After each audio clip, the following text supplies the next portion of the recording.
Ladies and gentlemen, put your hands together for Crook and Missing. Hey, Jake, gotta get on that too.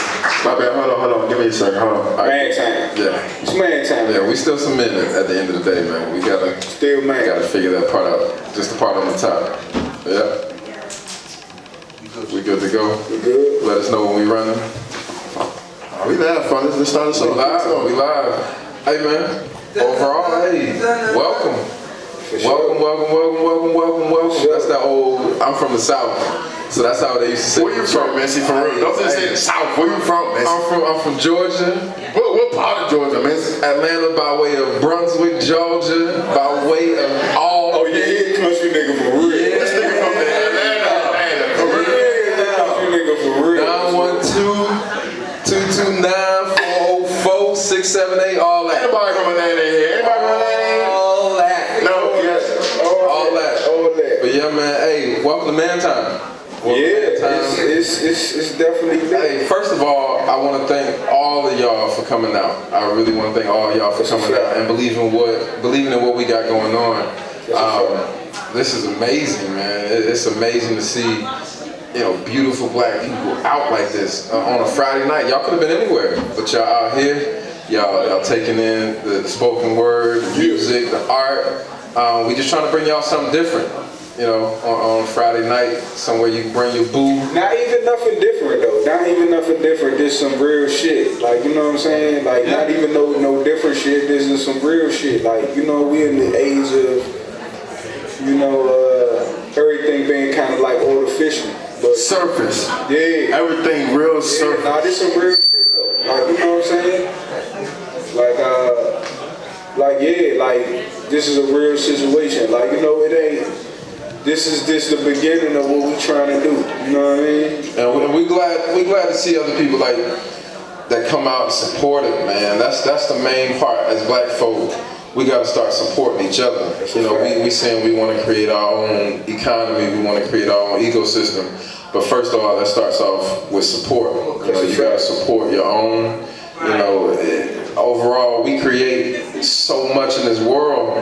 We create so much in America that it's crazy that we don't get on the point of supporting each other. Yeah. We'll kick each other while we're down, and we'll kick each other while we're starting off. But as soon as a white person jump on it, then we on it. As soon as we get on Good Morning America, that's the end of all. Like, once you get on Good Morning America, white folk found they found it's you done. out. You know what I'm saying? You're gonna get on America. Be white. They found you out. They found out. Once you get on Good Morning America, man, it be. I gotta look at Michael Strahan in '99 and look at that nigga now. God damn. Whew, hey, he made the suits though. He got the suits. He got the suits though. Before we start though, I just wanted to take a time out to entertain T. You know? Oh yeah, we dub T. Come Bring your ass to the front. Hey, ladies and gentlemen, once we up to the front, put our hands together for T. Come on down.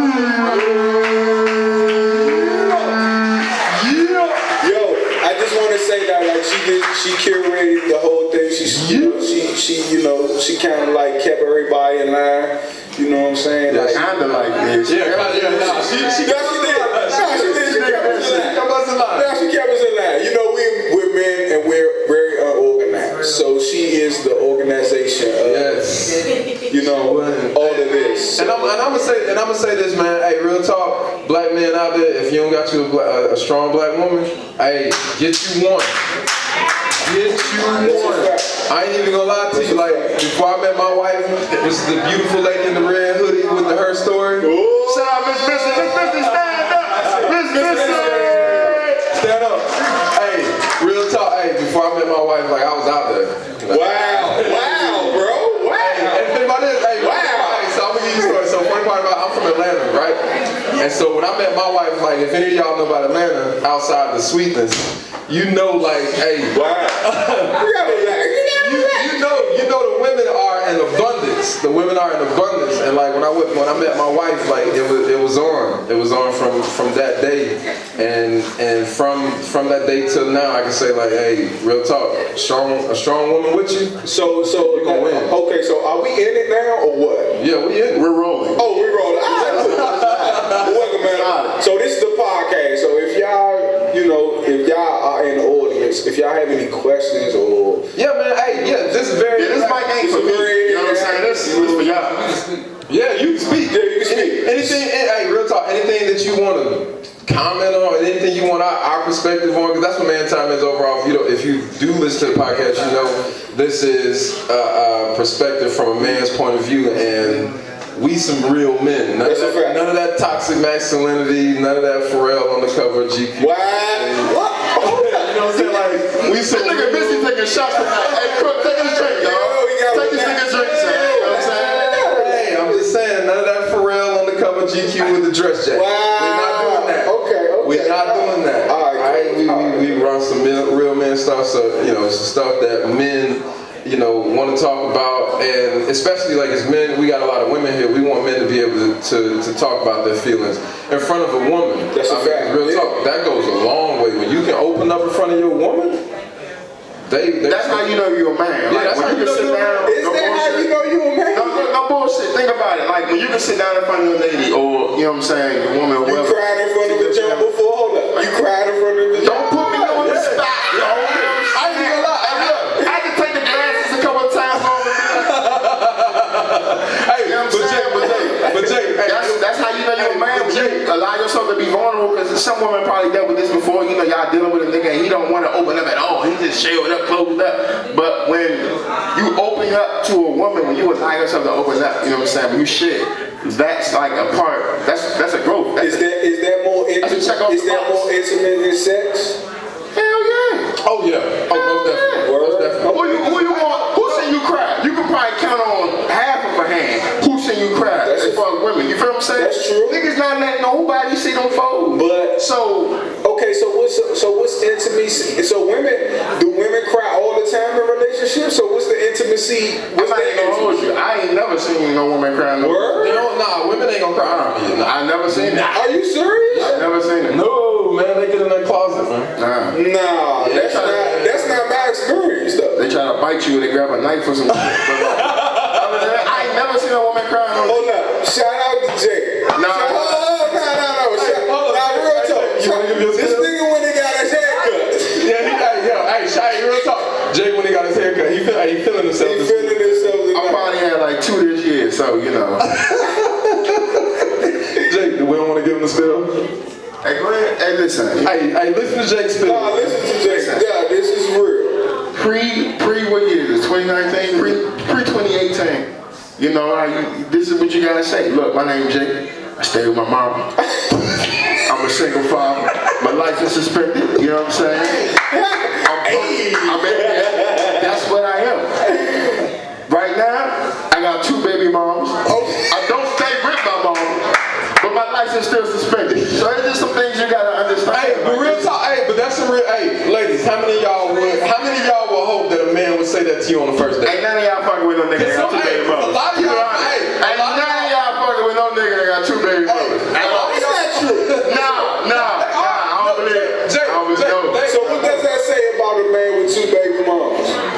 I don't know what it says, but I know what the reaction is. That's what it says. I know the reaction is just, damn, You risky, buddy. I get this or that.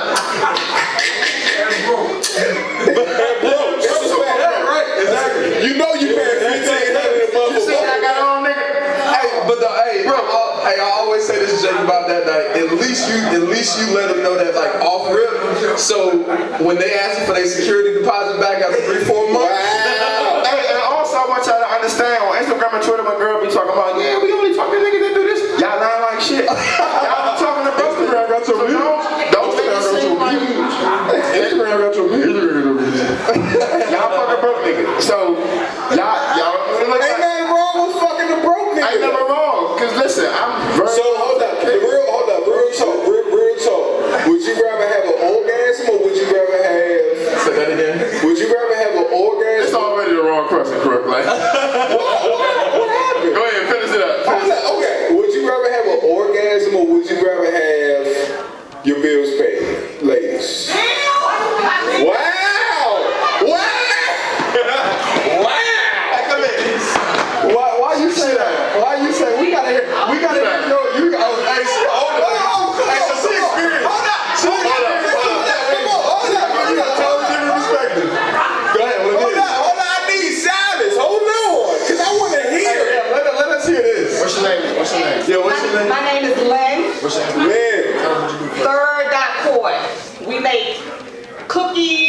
The best cookies you ever had. I'ma get them. I ain't even get them yet. All right, time out. All right, I'm from Atlanta, so they better than the Snickers noodles y'all got at Forrestville Mall? Addison Mall. Nigga, I ain't going to no Forrestville Hey, I Mall. love Marlboro, man. Forrestville closer, man. It's closer. Go ahead. Okay, so yes, I rather have my bills paid because I can get my own self an orgasm. Wow. But it ain't the same. It ain't the same. Samson, you know what, right? You might be right. It ain't You the might be right. How would you know? You That's why I said you right. You heard me. Hold up. No, hold up. Jake said you lied. I'm only saying it's not the same because You don't get it's something. Yeah, it's something about somebody grabbing you after that, like this cuddling you after that, this full butt action. Like, It's something about the bill being paid and it say confirmation number 6. Hey, but no. Hey, you know what though? Hey, the only reason why you saying that because you've been on both sides of it. You've been to the part where you was like, I'm here for the orgasm. I've been on the side where I've had an orgasm so good, I paid his damn. wow, pal. I'm gonna give you some There we go. I'll give you some That's all right. I'll pay his bill. How many bills you pay? You know, I know the show. You better bring out before. You know what I'm saying? Like, what is that? And you had to pay. You pay for some other kids that wasn't yours. That's the old thing. You deserve this. So you taking the bills over the orgasm? Yes. So I gotta ask this question. Did you go online and pay the bills, or did you just leave it on the nightstand? I handed it to him. Hey, that shit was good. She said, I got a little something for you. I left a little something for you. Don't I leave. left a little something for you. I heard she was like, hey, I was LLF. Left a little something. that's new. Left a little something. So what happened with that? Hold up. What happened with that? You know, I grew up. I became mature, and I realized that I had to get past the dick and I needed a real man. Whoa. Hold up. No, she's talking real talk. So, all right, hey, I got a question. So I met a real man. See, I grew up in D.C. I live in North Carolina now. Okay. And when I met my husband, Raleigh. So when I met my husband, I wanted him to look like what I grew up around, which was Paradise. I had Tim's. They sold crack. We Whoa. were hustlers all day and night. Me and my sister. Yeah, I'm old DC. You old DC for real. I'm old DC. Okay, HD Woodson. Okay. Tower Power.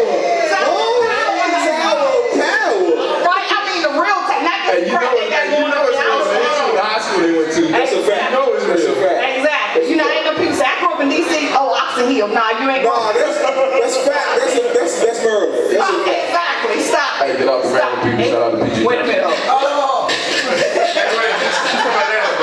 I live in PG County now, though, man. No, but I met my husband and he didn't fit that street that I thought I needed. Okay. And he made me grow up because I didn't even know my FICO score when I met him. Yeah. And he was like, So he upgraded you. he upgraded me.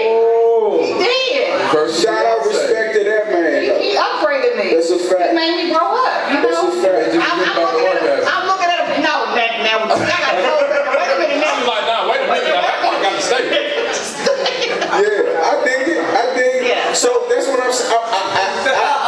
You know what? And I totally agree with you about that because just a woman, just a woman upgrading us to being who we are. Like that shit is very. I'm giving you a shout out because you're a woman that know what an orgasm is. That's a fact.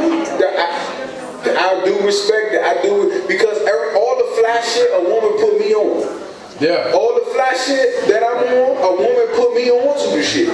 So I can't even, I dig it, for real. I feel that. I definitely respect that and I feel that. You know what I'm saying? You definitely explained that correctly. But I'm just going to say, get you a couple of orgasms every day. Man, go ahead. Get you a couple. Well, if you can find somebody that do both, man. Oh, yeah, I got the whole. I'm saying, Any look, any time. All right, well, shit, it is what it is. You got a B and B. You know what that is? Nah.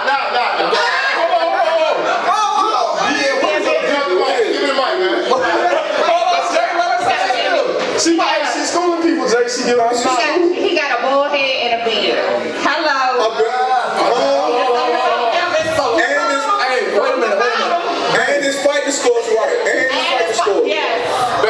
That's why you love me? Wow. I got a bald head in the beard. Hey, cause no, my wife don't know me with hair. When I met her, I had a bald head. So, babe, is that why you with me? Cause I got a bald head and I grow a beard after November? Huh? That's all you know. Okay, I just wanted to. Well, she married now, so whatever it is what it is. At this point. Pulled in a bubble vest. Sure did. Hey man, shout out to Lane, y'all. She kept it real, man. Yeah, she definitely did. Give it up for Lane. Definitely kept it real. Ladies, get y'all some orgasms though, man. She was swelling at first, but then she started being shout out to Lane, you know what I'm saying? Get your bills paid first and then get you some orgasms. I dig it. Everything will go a whole lot smoother. Your day of work. I saw on Instagram today somebody said sex before work have you doing everybody's job. Yeah, I believe that. I think, yeah. What have your ass calling out? What would have your ass calling out? No, and don't have you calling out. Like sex before work a couple times, I've been like, yeah, I'm sick, man. Wow. Hey. You put the fake cough on? Man, She put it on you like that, Jay? She put it on you like that? You just get a fake cold? I ain't the only nigga that ain't even called out with a, hey, am I the only nigga? No, that's a fact. Hey, come on, man. Hey, go out. 6:30 in the morning, I'm sending emails. Yeah. Being today, sick. But I'll be in tomorrow. Wow. Pray for me. Wow. Not to pray for me. Man, listen, you know, sometimes it be like that. Wow. Not to pray for me, though. Maybe not to pray for me, but you know, 6:30. I just make sure when those times happen, I'm off work. I don't want to call. I did that before. You do that. You call out and say, you know what I'm saying, like, yeah, go to brunch, hands in back pockets, you know what I'm saying? Hands in back pockets, spending time. We did that before. You know what I'm saying? Alright, so I know the bar ain't What was the note about? Like, what the fuck is going on? Yeah, I just saw a note come up. What's going on? See what the note about? Read it out loud like you in class, nigga. Yeah, we got caught in class. Read it out loud. So what we got going around is we got paper and pen stuff. Anybody got questions or topics or something?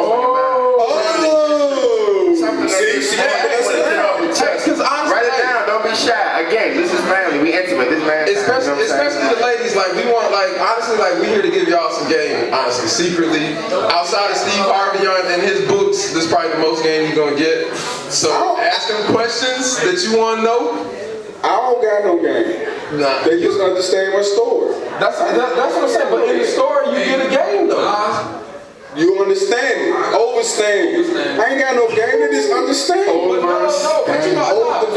what I'm saying is a lot of women have those questions that they want to know. There's a lot of women out here with their man that they won't ask them questions. And this could be a situation. Are you serious? Yeah. Why you in a relationship with a man that you want to ask questions to? Hey, it's a lot of questions women want to know the answer to. Hold up, T. What you say, T? A lot of people go through the motion. Explain that. I haven't been there. Oh. I've done it on the court, not in a relationship. That's a fact. But yeah, a lot of people go through the motion. Why you think we hurt? Y'all hurt? I'm not speaking for women, I'm speaking for humans. Oh, okay. No, we are. Yeah, no, we are. We are. Especially us as black people are hurt. Like, you know what I'm saying? We have a real problem with opening up to anything, really. Yeah, I'm looking at your pen. Which one? Hold up, let's talk about it. Would you like to talk about Did y'all actually did y'all like the artwork this one? Artscape. Which one you want to talk about? I'm looking at the federal prisoner. So the numbers, you know I'm big on numbers. Okay. I'm gonna say 4. Talk about it. Let's talk on that. It's alright. Let's talk about that. Dog got you. That's a fact. Hold it up so you can see it.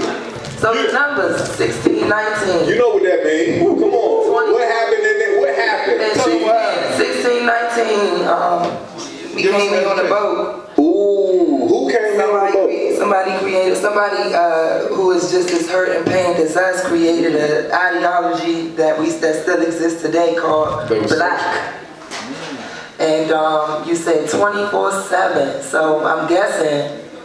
You know what you my brother, and I know your heart. I think. Yeah, you know what that means. Third eye. We are always and still enslaved. 365. So you said it out. Yeah. Numbers mean everything.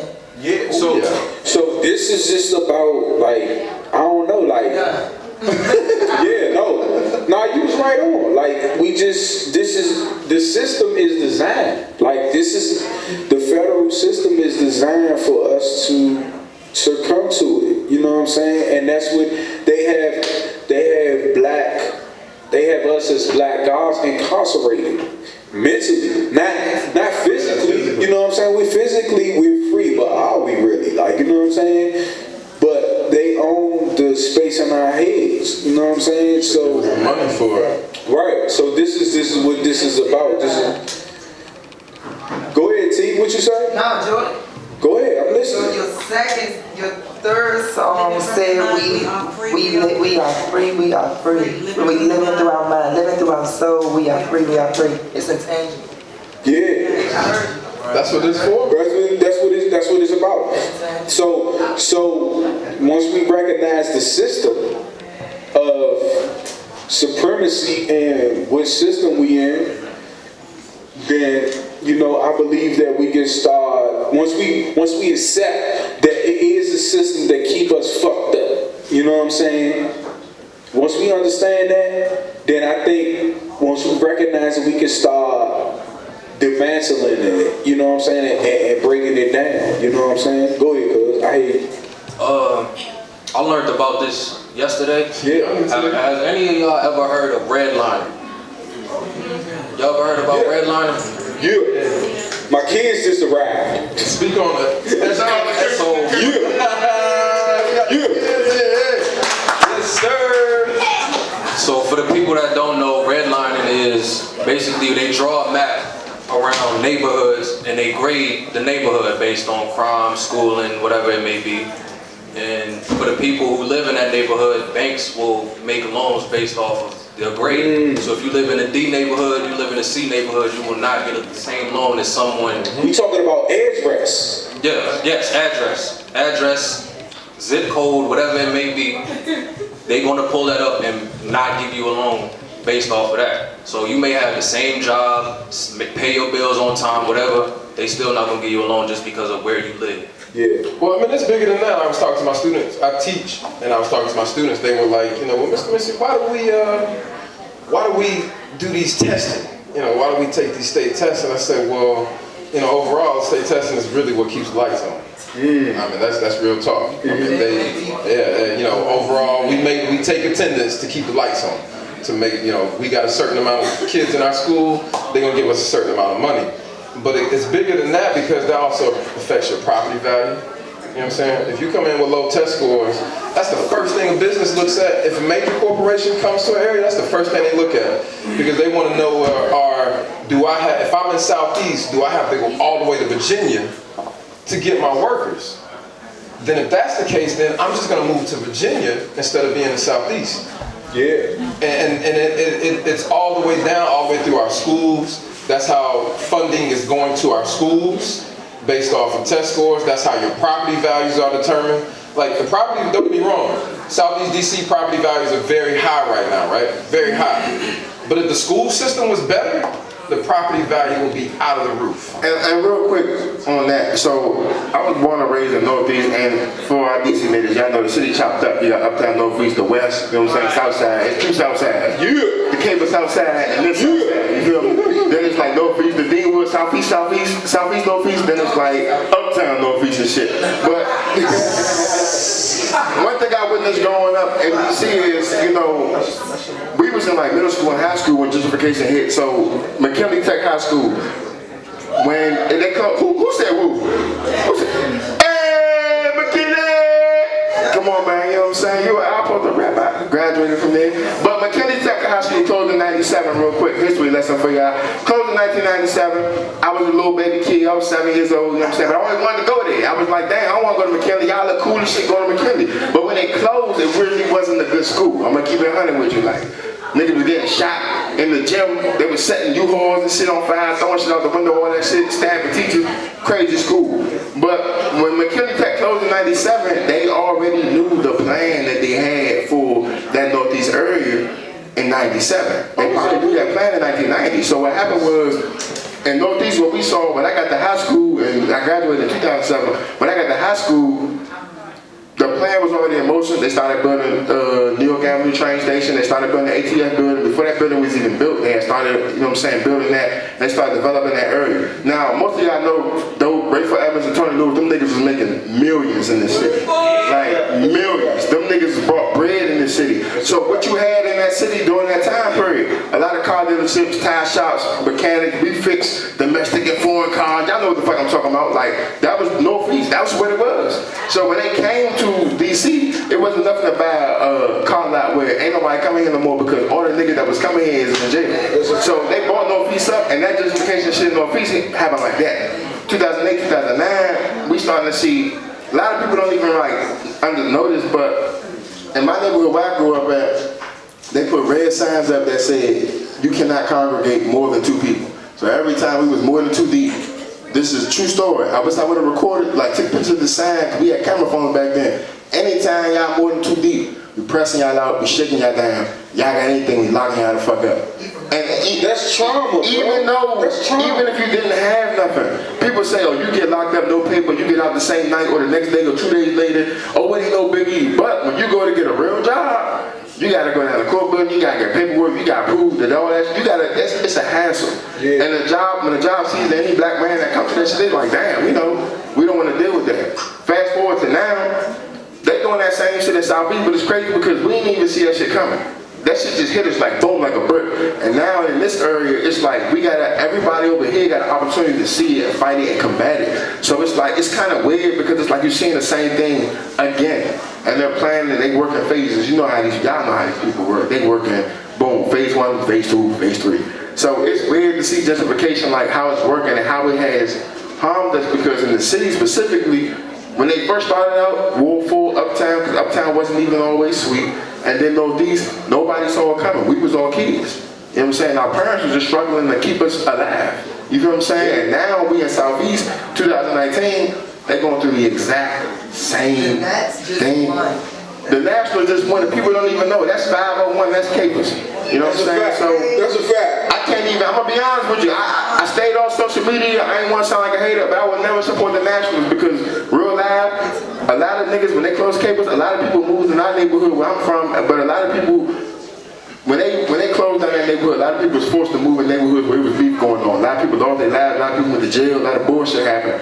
And that stadium that team is a representation of what we don't like about this. I don't think people really understand what, if you're not from here and if you wasn't raised in these 10 square miles, I don't think you understand how mean that shit is for us. Like, you know what I'm saying? Like, they are literally wiping away our memories. Like, you know what I'm saying? Real talk, however bad or however you may view them, but they're still ours. Like, they're still ours, and that's just how they move.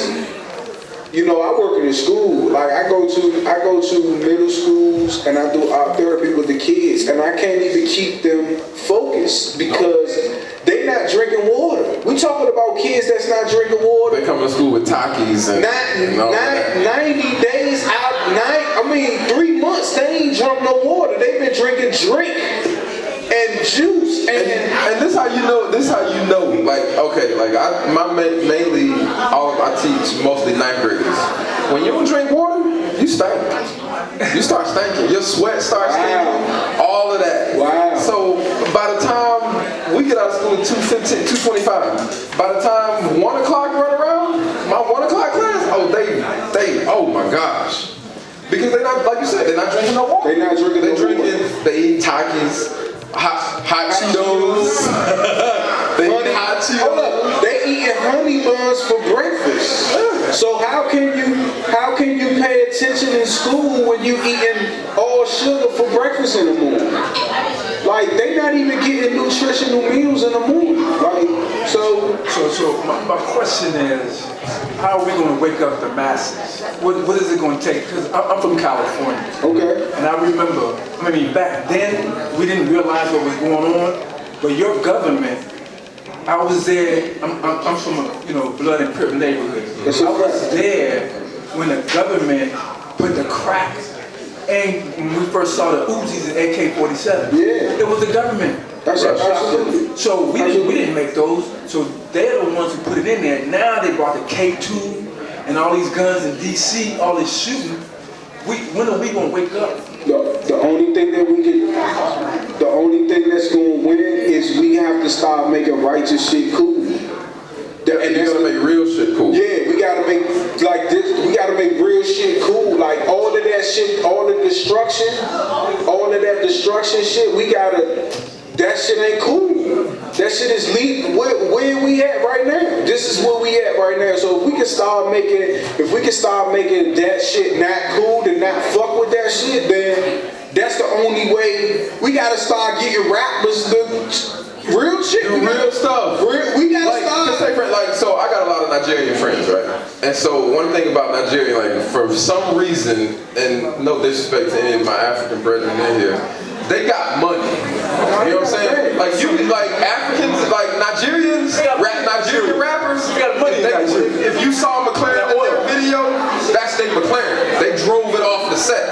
We got cats that rap that get a rental car, $2,500 a day. They pay my man Jake $1,000 to shoot the video, and then they call the Uber home. Wow. And that's like from Atlanta, dealing with the music, I'll say, which is the music capital or the rap capital of America right now. That's every day. That's every day. So where we got cats that get up, they show off their money, and now it's to the point where now they bringing their guns in the video, but then they try to send out the disclaimer of saying they prop guns. Whether they prop guns or not, you're still sending a certain message. And the message that you sending ain't a right message. You can't get on here and say, oh, I'm out here with prop guns, we doing this, we doing that, but kids, we don't want y'all to take this serious because they fake. No, they looking at that, that's real. Our generation nowadays, as opposed to us, it's in their face so much that they can't distinguish the point between what's real and what's fake. They don't know the line. And the line has been blurred, so they don't know what's real and what's fake. That's why you got them out here doing this snitching shit. The snitching. Yeah, that too. You know, they can't spend 24 hours in a day to understand, like, hey, just spend overnight, go to court the next day. Yeah, man. When you say I can't go home, I can't get signature bond. When the people say, oh, you can't get your phone back, oh, man, what you want to know? Yeah. Who? Such and such? Yeah, man, I did that, man. And then we seeing that in the school system. This is before you even get to a precinct. We seeing that in the school system of, I'm telling you to put your phone away and you tripping. And don't get me wrong, I get it. I'm on my phone a lot. Throughout this podcast, you're gonna see me pick up my phone a few times, so I get it. But you gotta understand when to put it away to learn the shit you need to learn. And then that's just black people, period. Like, right now, we're learning more off Instagram than we learning from anywhere else. And the way they got it set up now, it used to be on Instagram, it used to show you from, if he posted 20 minutes ago, that's the first thing at the top. Now they got the algorithm set up to where we just showing you the shit that we want to show you. Right. So now you catching all the chicks shaking the ass. You catching all of the stuff that just throwing you off instead of catching the real stuff. Destruction. Like, and the bad part about, like, I've got on Instagram where I followed somebody for a long time, and all of a sudden I look over and they sold their page, and now I got a chick shaking ass on Instagram to somebody that was getting me spiritually righteous. Yeah. And that's the bad part. We getting a lot of ass shaking on Instagram. Like Kanye said, Instagram got your bitch. That's a fact. She do. So do you think we're gone now? Because if you think about it, these youngins with these phones and this IT, you can't get their attention. You can. No, you can't. You can. You gotta. So for me as a teacher, like when I was growing up, we had to buy into the teacher. Like teacher walked up and said, "This is how we do things, this and that." And with this new generation, you can't do that. You can't get them to buy. You gotta buy into them. Like for me, when I was growing up, I had teachers that walked in, shirt, tie, this and that. Me, I wear jeans and J's to school. That's straight up. I wear jeans and J's to school. You know why? Because my kids are more receptive of getting a message That's from a me respect thing for them. jeans and J's. Yeah, that's a respect thing. As opposed to if I walked in and you're talking about kids that don't even think about, you got kids that don't even know how to buy a black suit, not let alone know to put brown shoes with a blue suit or a gray suit. No, they don't know how to buy a black suit. Yeah. And they getting out of high school, they don't know anything about that. So take for instance, my school is 71% Latino. And I fight with my principal every staff meeting we have, because we're pushing kids to college. Now in the black neighborhood, nowadays, in the black neighborhood, in the Latino neighborhood, if college ain't paid for, you're not going. That's real talk. We've seen the stories and we've seen the headaches of people going to college, taking out student loans, and that's a 20-year thing. You can't buy a house, you can't buy a car because you're paying $500-600 for student loans. And that's a real thing right now. And so you got kids nowadays, it's like, I'm not getting caught up in that. I'm not getting caught up in that. And then when you're looking at it on the point of, I'm going to college, I'm getting this 4-year degree, but y'all not giving me no real job. I gotta go get a job at Best Buy with a bachelor's in whatever I got. Staples, dude. And so the main thing I tell my kids is like you said, hey man, find your superpower. Find your talent. Because at the end of the day, can't nobody take your talent. You take it, find your talent, develop your skill, and then figure out a way to make it monetary. That's a big thing that I teach in school. Like when you go to college, and I'm not. It's a social experiment. Yeah, I'm not knocking college, but college is about sharpening you to be a worker.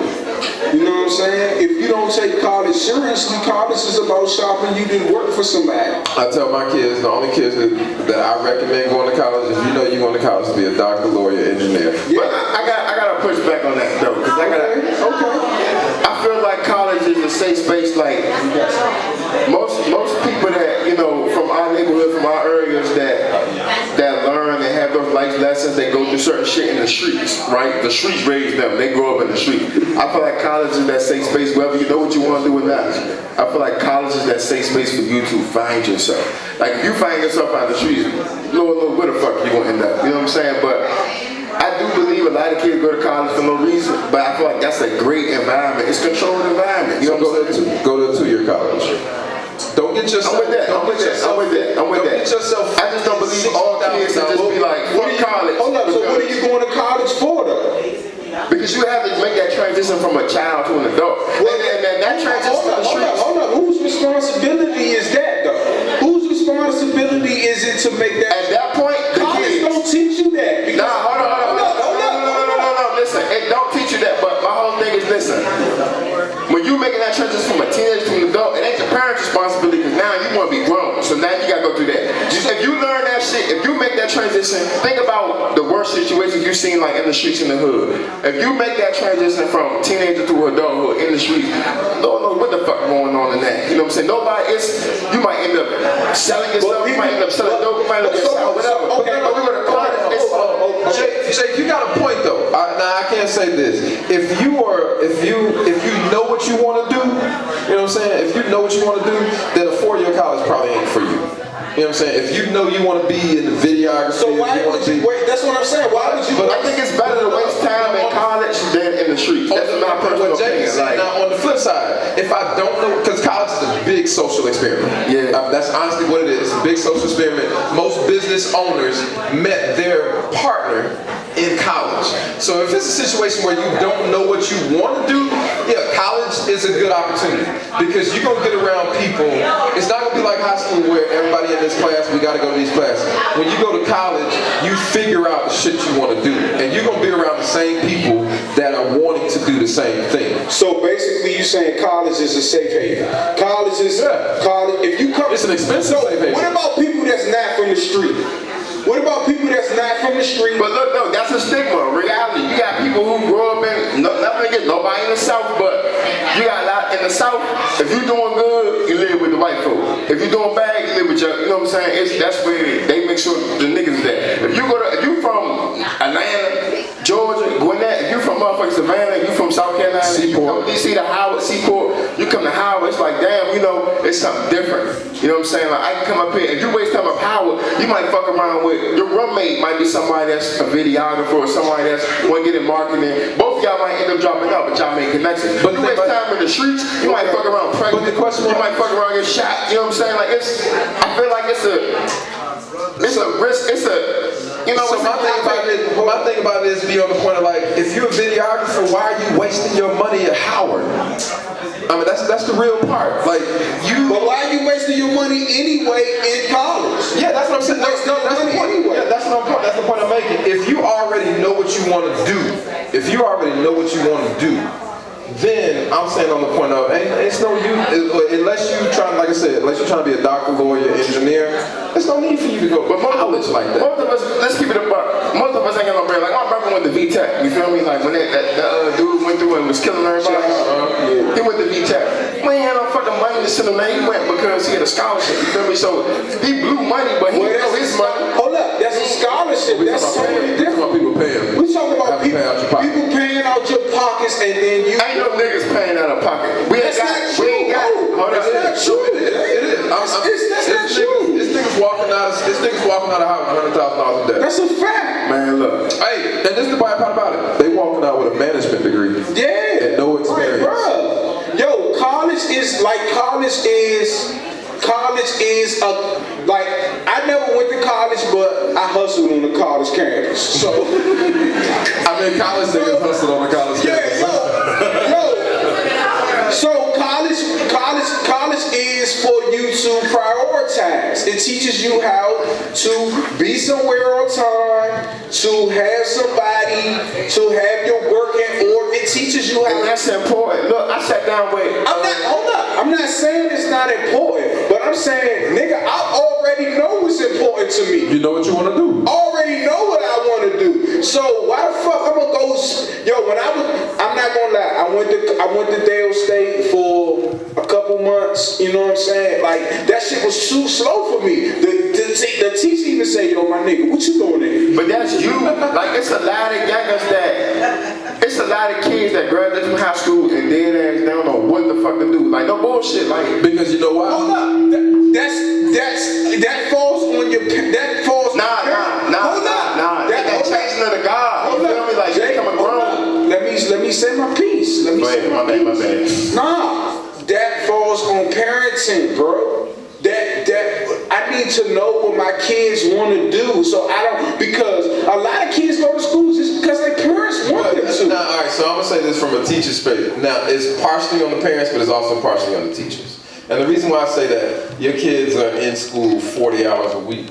You know what I'm saying? So that's half the time that they around their parents. Okay. So if you don't have like for me, I teach history, but I make sure that my kids know a career that they can go into if they figure out some shit that they like in my class. And you have a lot of teachers that don't do that. I mean, you can go to a history class and realize, oh, I can be a journalist, I can be a teacher, I can be a broadcaster. You go to a science class and be like, I can be a biologist. You go to a math class and be like, oh, I can go work for ESPN. Ooh, but look, listen, I hear y'all, but fuck that. That's on the child. But nigga, how many people y'all know that they'll tell you their story and say at 12 or 13 I started doing this. I jumped off the porch at 11. I did this at 12. I did this at 15. That's parenting. But look, hold on. That transition from teenager to adulthood, I feel like personally, that's where we at right now with the youth and where we at society is because the accountability is gone. Hold on. As a parent, listen. As a parent, you gotta understand this. You can do everything fucking you think is the best thing for your child. You put all the love you want to your child. The scariest part about parenting is that motherfucking child might grow up and say, man, fuck what my mother and father was telling me. I want to do something totally different. So at that point, it ain't got nothing to do with the parent. I feel like we gotta. These children is capable of like amazing shit and crazy shit. So at the same time, when you get to that point where it's like, okay, you thought you was grown for 4 years. You in high school, getting high fucking and all that bullshit. Now it's time for you to make a decision. What you want to do? You want to go out here and be an Instagram model? You want to rap? You want to sell dope? Or you want to go to college? Even if you don't want to go to college, I feel like the better opportunity, man, most of these motherfucking niggas who jump into rapping is not going to make it. You know what I'm saying? Like, it's not no lucrative money. Your body, as a woman, you say, okay, I want to be an Instagram model. Okay, yeah, okay, until you have 2-3 kids, or until you start doing drugs and alcohol and your body start changing different. No bullshit. Then everything changing. Niggas don't want the same when you get 35. So I feel like, don't get me wrong, I think college is a scam, and I think that's on us to change like the system and how it works. But I feel like we can't just tell kids don't go to college, because at the end of the day, these niggas graduate from high school and they really think in their head like, I don't gotta go here, I ain't gonna learn shit. But in reality, it ain't about what the institution, Maryland, Virginia Tech, you know what I'm saying, like Temple. It ain't about what they gonna teach you. It's about what can you take from experience. Exactly. In the streets, 9 out of 10, you get in the streets, like, well, we know that shit going to end. You know what I'm saying? Like, we know how it's going to end up. But when you dealing with those teenagers, the parents can do as much as they want. Most of the kids that end up in fucked up situations, you know what I'm saying, they got parents or mother or father, somebody, grandmother. Love is put into them motherfuckers. Oh yeah, but that's the scariest part about being a parent. No matter what you put into your child, that child might go up and say, look, I don't want nothing to do with what you taught me. I want to do my own thing. And I think we gotta start these kids for accountability. Like, you can't just say you're gonna do your own thing. You an adult, you grown, respect you for 4 years, and then when it's time for you to go to college, or you 19, 20, 21, you fucked up. It's my parents did this. Nah, my nigga, you did this. So the best part. So a question from the audience came up. The mic is open just in case y'all want to know. Aside from the system, when do we start holding each other accountable, doing things with intent and purposes, managing time, right?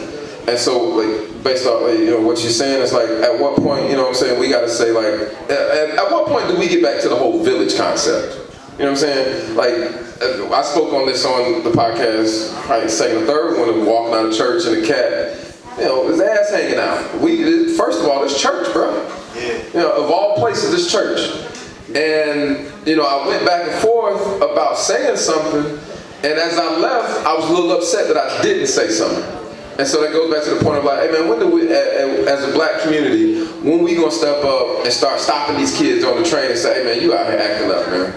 Because I know when I was growing up, I got shit slapped out of my face if I'm out on the train acting up, or if I'm just out in the street acting up. But nowadays, we on the train, we on the green line. Yeah, you don't want to be a world star. Once you catch it from Anacostia to Metro, you don't want to be a world star.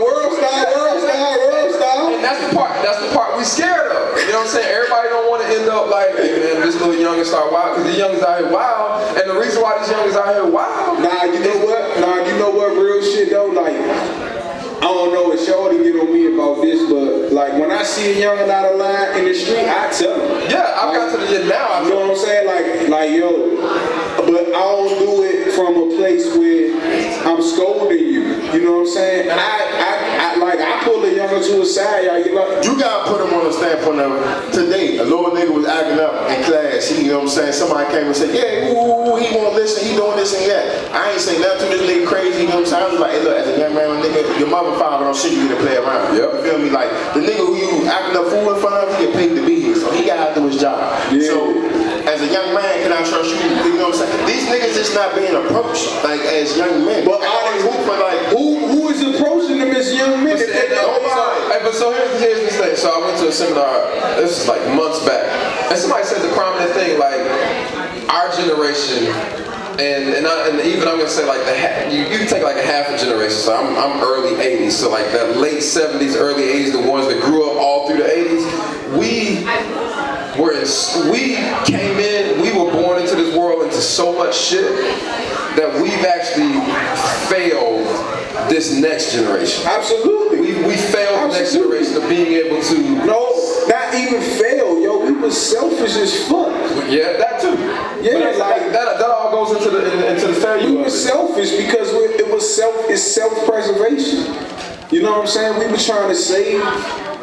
the people that before us was trying to save themselves. Yeah. Fuck that nigga. I'm trying to live. Fuck sure. And that's where it is now, and it's getting worse. I mean, you got cats that again the fakeness is at an all-time high. Absolutely. I mean, you got what they say, fake it till you make it. I mean, they got a cat on YouTube, World Star, all over, that walk around with the fake diamond tester.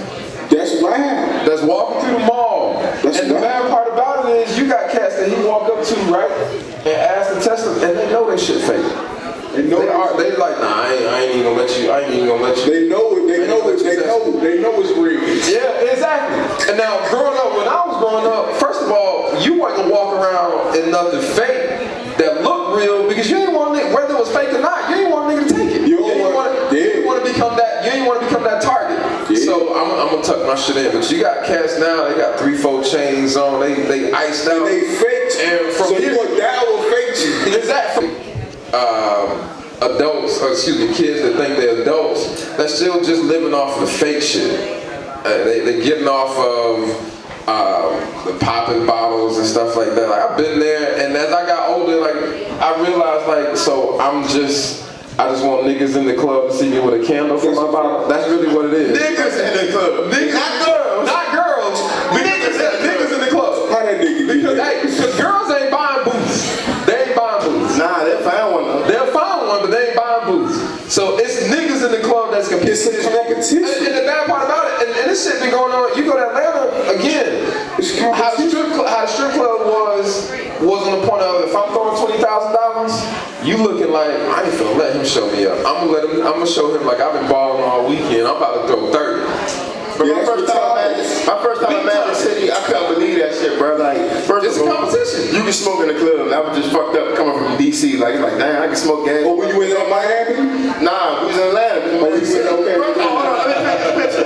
Hey, you in the building yet? It's off the head. No, he not here. He not here. So me and my brother took a trip to Atlanta on the Greyhound. We went out there on the Greyhound. Bro, that's like 36 hours. All day trip. Shit. But we went for a week. We went on a mission. And they went for 3 days to Atlanta.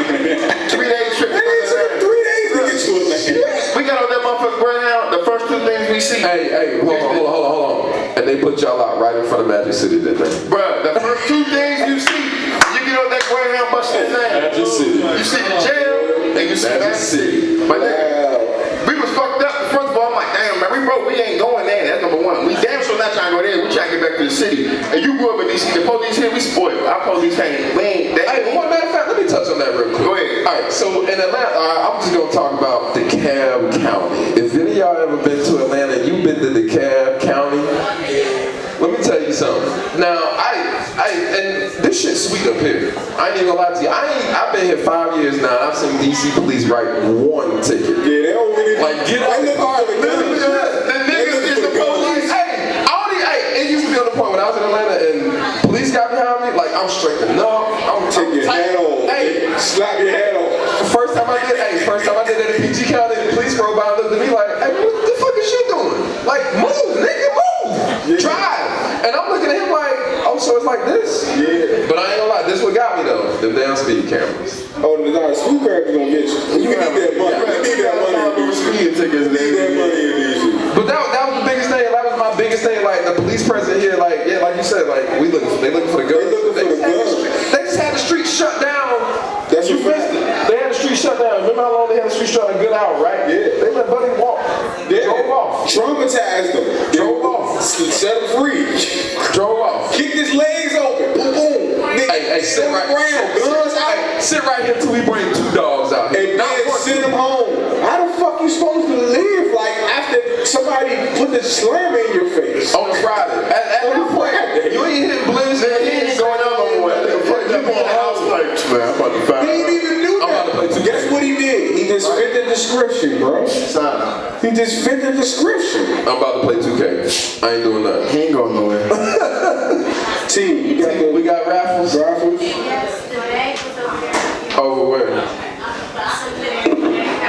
Alright, hold on. We're gonna do some raffles real quick. Yeah. You bought tickets or you sold tickets? Yeah, they got the tickets right there. Alright. For everyone who doesn't know, I came around and gave out some tickets, but we're also selling them in the back. 2 for $2, and then for your wrist to your elbow is $5. Oh, So y'all got good gifts. yeah. Let me look through here real quick. Hey. I didn't. That's not me. Y'all got a nest in here? Excuse That's me. it. That's it. Me. So we have a few things in the bag back there. Don't pull anything out, Missy. I'm not. Alright. I'm keeping it. It's not a nest in here that I'm just bullshit. That's it. But we have a few things, so if you have your raffle tickets, right now would be the time to get them out. I believe someone... See, I'm keeping what's in the red pouch though. No, you can't have them. Come on, man. Okay, so since Missy wants those, we're going to give those away first.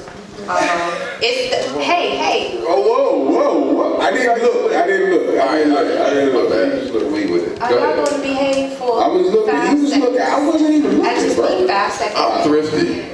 Alright, I'm thrifty.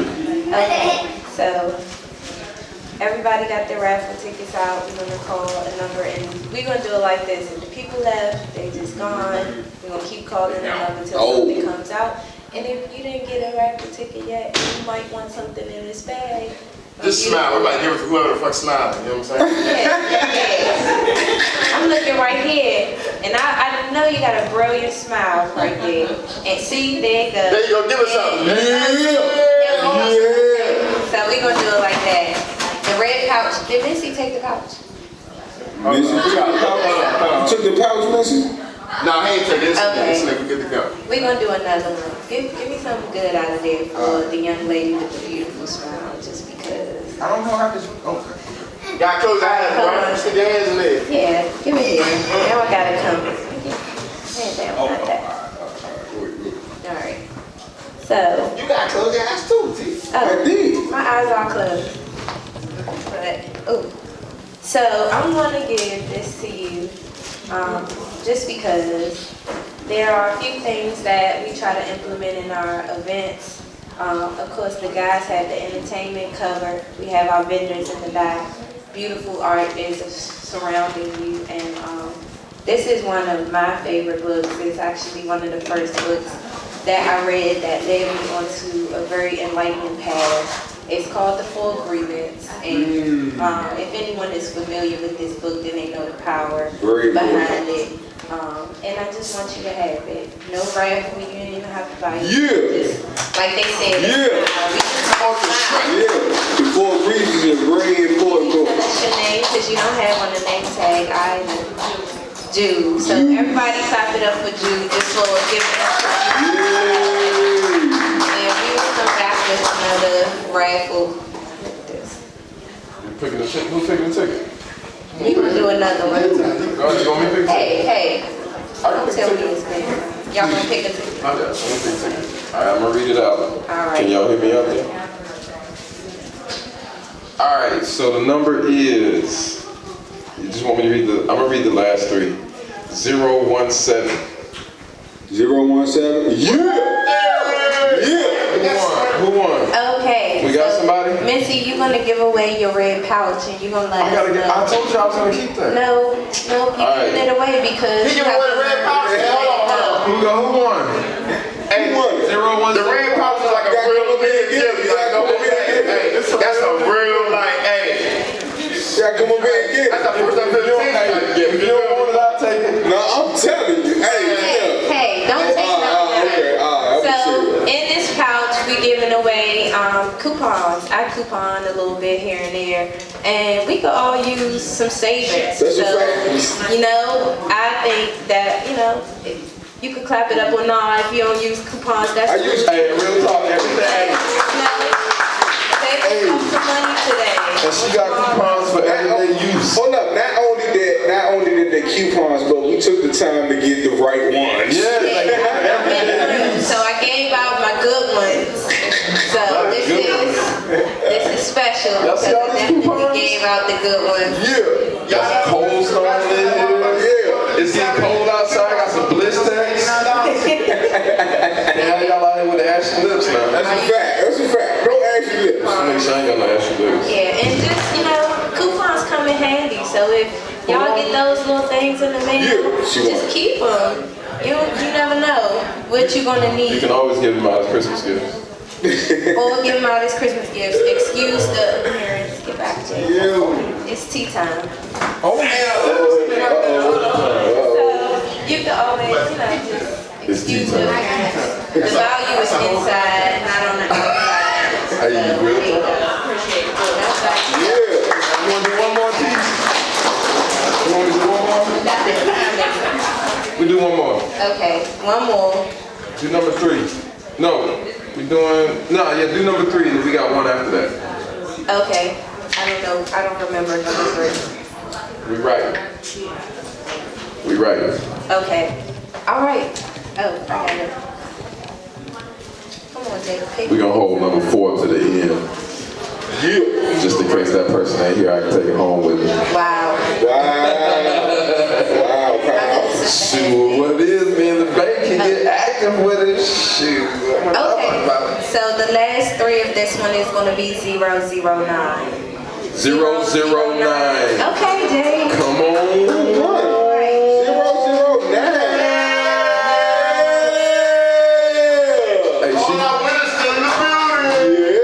Hey, she dressed like she going somewhere after this.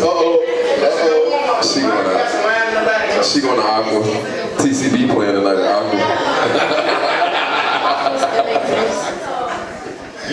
Okay, so this is a journal. We have a journal. It says keeping it real. I thought it was cute. It has gold. I like gold. So, and we talking about expressing ourselves. They surely do a lot of that, as you guys can see. And we want to encourage everybody else to do the same. So thank you, Jay, for participating. So your first journal entry got to be about the podcast, though.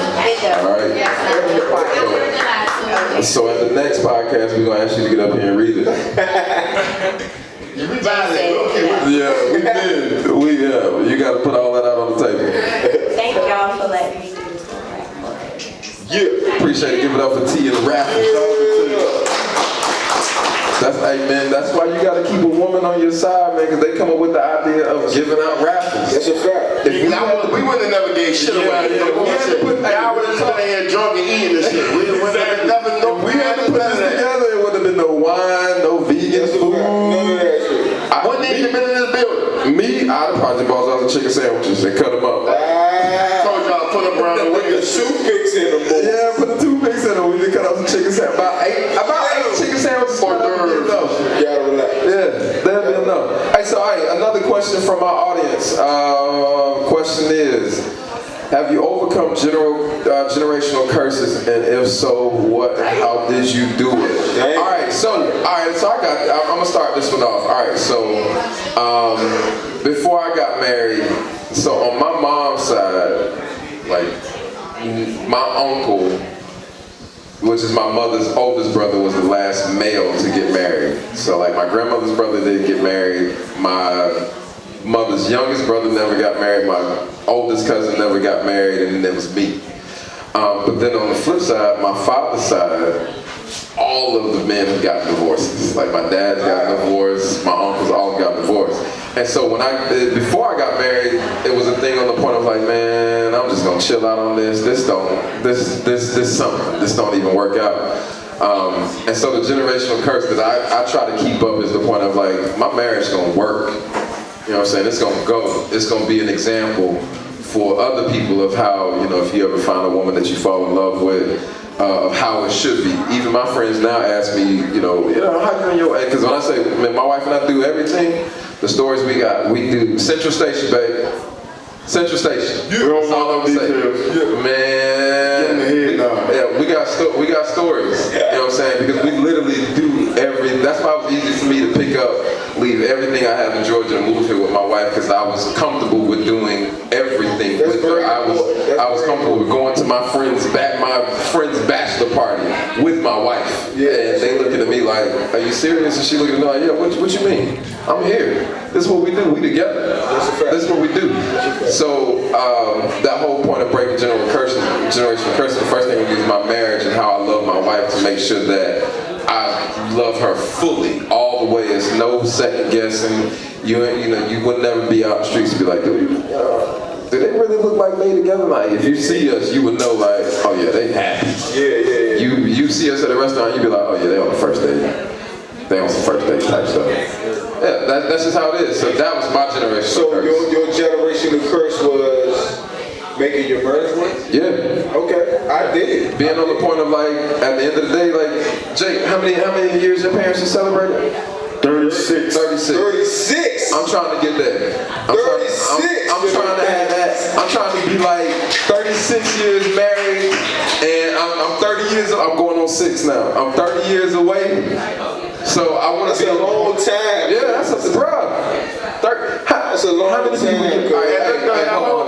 That whole time watching them be married and shit, I swear to God, I ain't never seen my father raise his voice to my mother. And that's like where I learned how to like. He ain't crazy.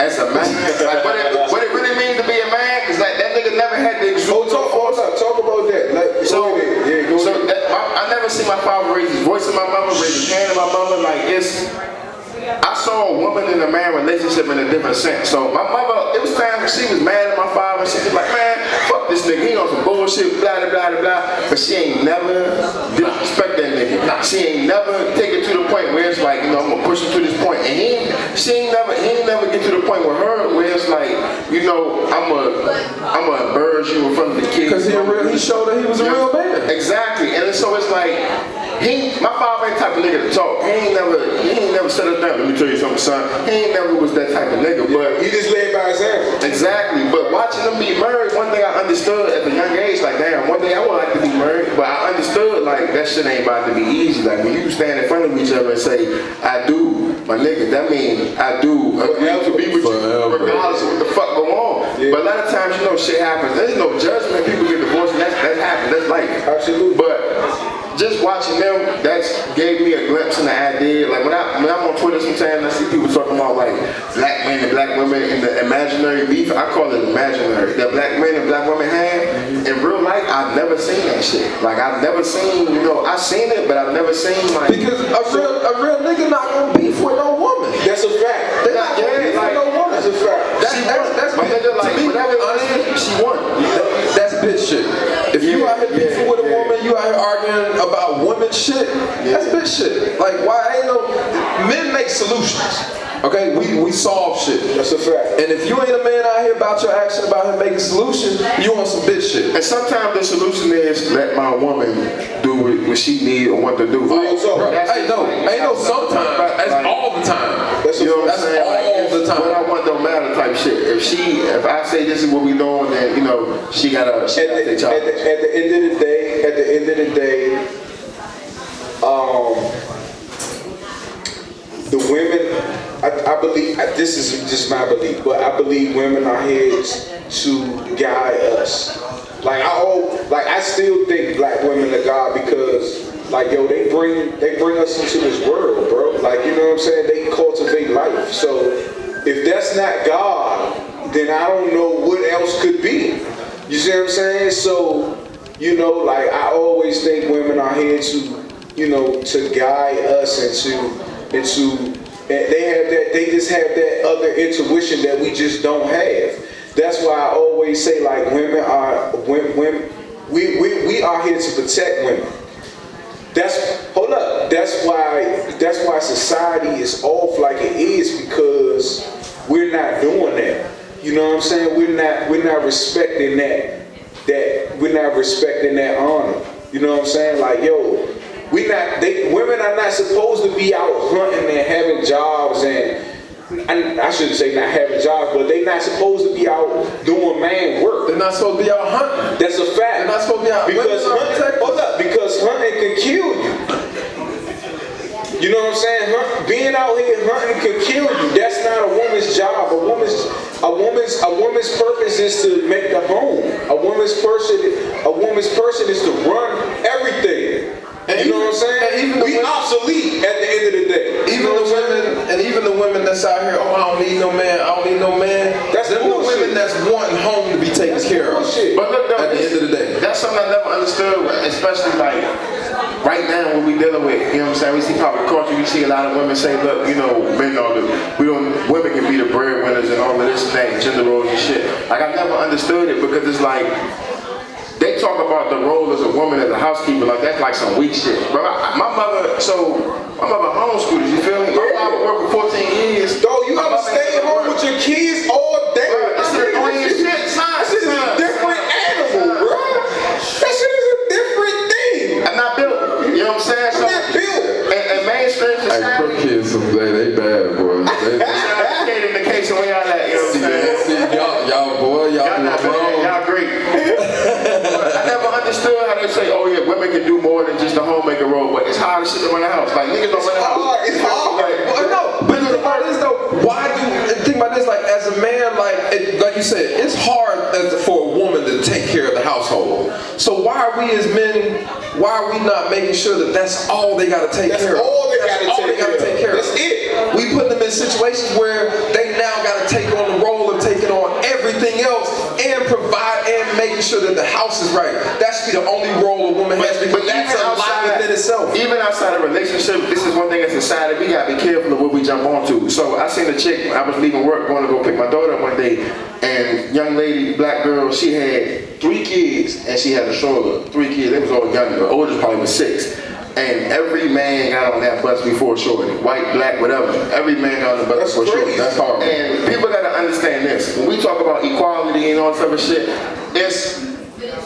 I feel like you should treat people the same regardless. Respect. You always give people respect. You can never be mad at somebody with how they react to disrespect. Because you ain't got no business disrespecting. That's a fact. But when it comes to women and men, we gotta understand traditionally what those roles are. So in society, we dumbed it down to what we look at. You got men who look at women as, oh, she's the same as me. Nah, bro, she not. Let her get the fuck on the bus. She got kids. You feel me? Or let her do this. It's not the same. And it's not because she weak. It's not because she weak. It's just a respect thing. It's just a respect thing. Period. When you get down on one knee and you say, when you told your wife you wanted to marry her and you got down on one knee, that was you submitting all your manhood, all that shit you say I'm not going to do. You say, look, fuck all that. That's out the window.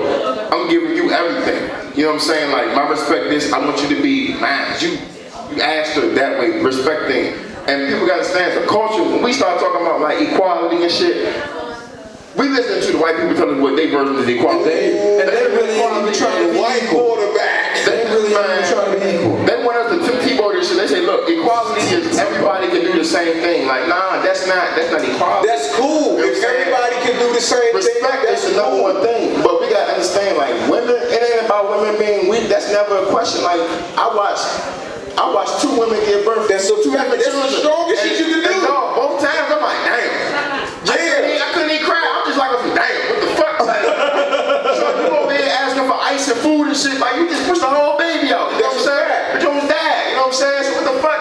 A whole baby. We talking about equality and this and that, but we gotta understand that's dumbing shit down. So now you got men, when they see women in public, they thinking in their head, man, she's the same as you. Nah, nigga, she's not the same as you. She on a whole different level. She on a whole different level. Give that respect. And that respect don't mean weakness. That respect just simply means you recognize what's in front of you. So, but when we start talking about equality, you think white men want their white wife to be equal to them? Hell no. That's what feminism came from. Not at all. That's what feminism came from. I don't have a problem with my wife being my equal, because I know she can bring it more than I can bring it. Like you said, women have babies. That's a fact. Like that go hard, yeah. Go very hard. And what the Bible say, hell has no fury like a woman's wrath. Yeah. You know, see that mad woman. I had a chick come from all the way from Southeast on the bus to Northeast, tire place, to flatten all 4 of my tires. My nigga. Wow. Yeah, look. That's determination. I ain't have my tires flat, but I have had my lights busted out of my car. I ain't gonna lie to you. Yeah, nigga, you ain't about to, like, hold up, you just can't, like, you don't, that's a whole different, That's determination, bro. That's a whole different animal. We don't even got that in. And women, y'all understand how it be like after y'all bust man windows and tires or. I got that nigga. Hey, no, this the bad part about, like, again, I would have been a little easier if a chick would have like bust my windshield, because I know like I can do an insurance claim. When you bust my tail lights though, Yeah, you want to pay for that. you know how much tail lights cost? As a college student, I can't call my mom and be like, Or steal your weed. Bust my tail light. Steal your weed. You had somebody steal your weed? Or take your clothes and shoes and give them to another nigga. Wow. They put you in, hey look, hey, put you in situations. Real talk. Hey, no. That's a fact. The reason why I'm sitting in front of y'all like that, that's why they never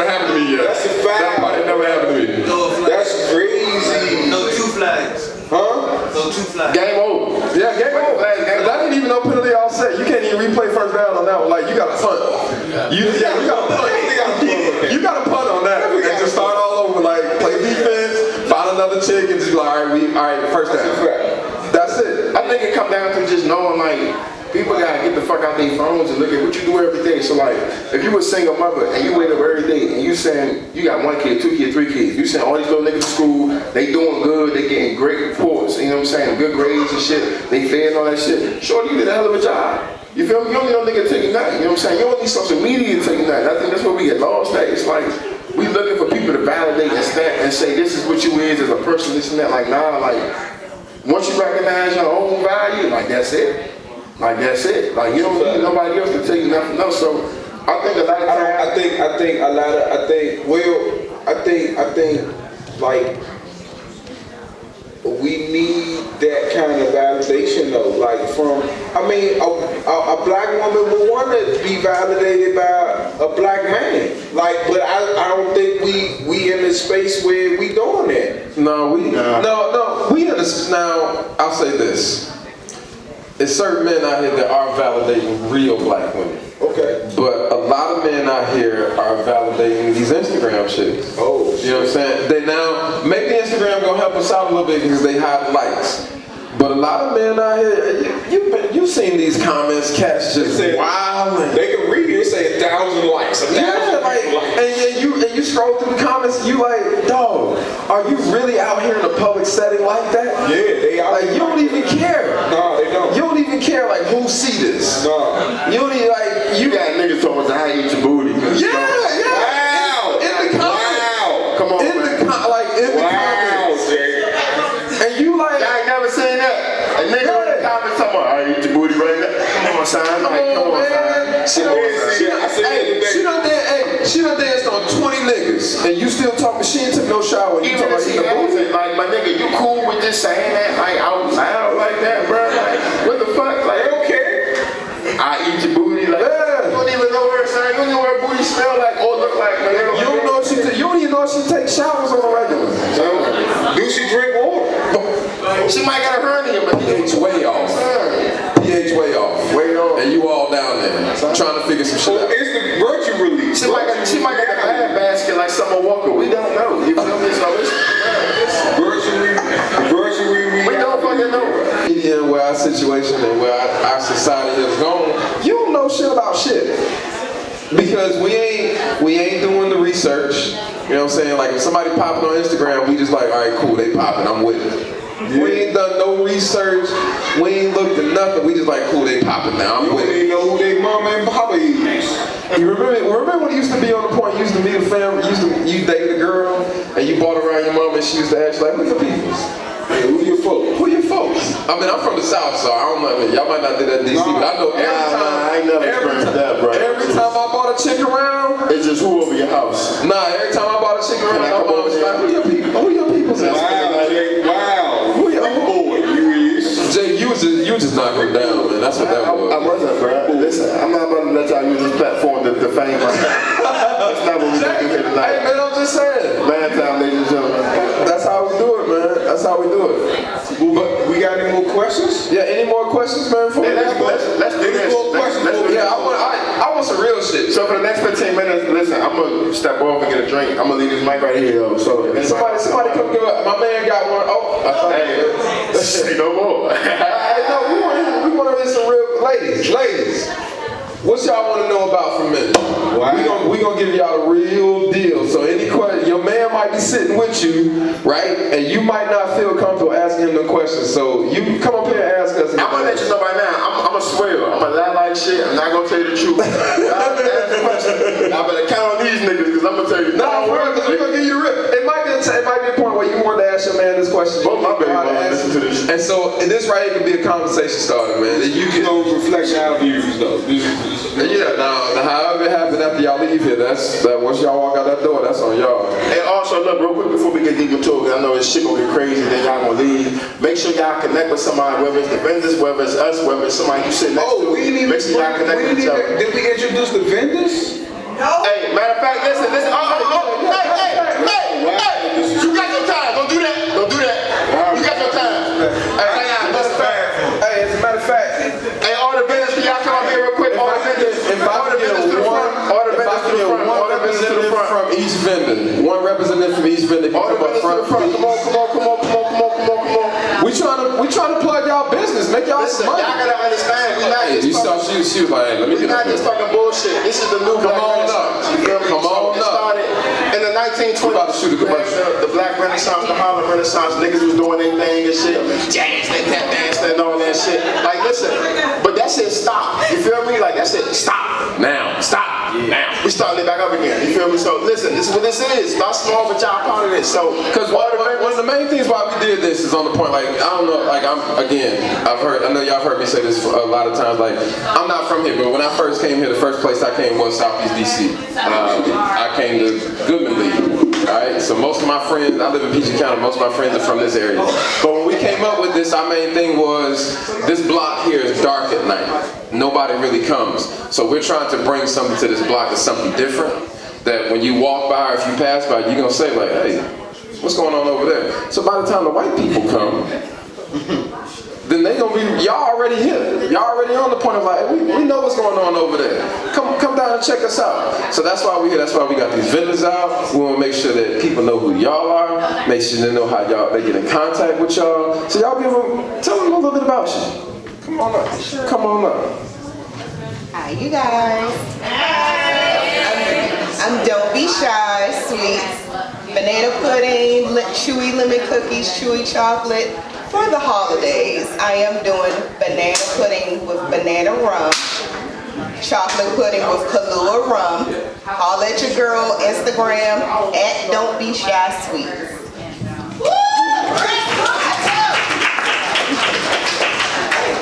Alright, peace everybody. I'm Jasmia, one half of at the Melanade stand. So you can find us on Instagram at Melanade, like lemonade, but with melanin, because you had to add a little flair. So it's at MELANDE stand, STAND on Instagram. And what we do is we curate pop-ups across the DMV for Black-owned businesses. So if you have an event coming up and you're looking for vendors that are self-care, you want to do hair wraps, whatever, we help you guys find that. So our motto is taking the lemons out of small businesses and making lemonade. Follow us on Instagram.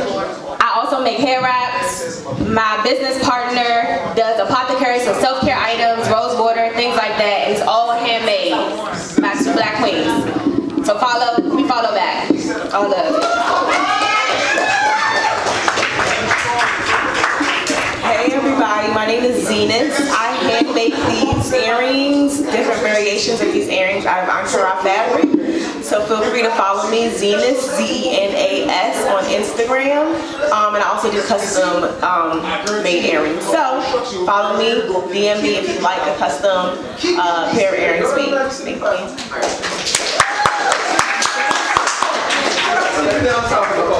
Say the best words.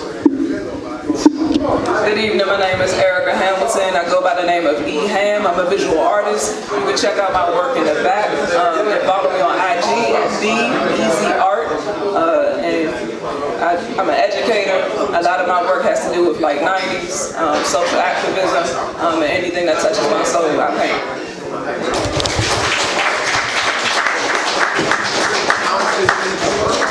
Hi y'all, how y'all doing? Oh, yeah. My name is Kia Green. I am a visual artist. I'm a muralist. I'm an illustrator. I illustrate children books. I also sing backup.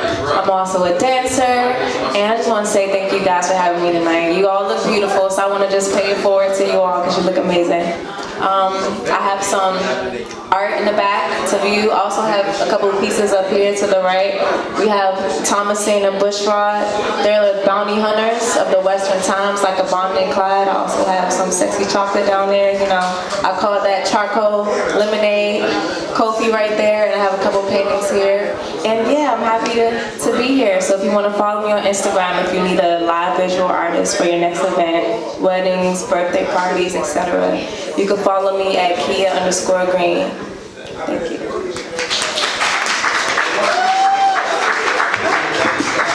How y'all doing? Good. They call me Metro. I'm an artist. My wife's in the back. Raise your hand, wife. Her name's 2D. Octavia's the first one. Day on the right. We got shirts just like this, a lot of DC swag, DC flair. You know what I'm saying? We like to keep the history alive. Like I tell everybody, you can blink your eye and Berry Farms will be gone. You know, Surgeon Quarters will be gone.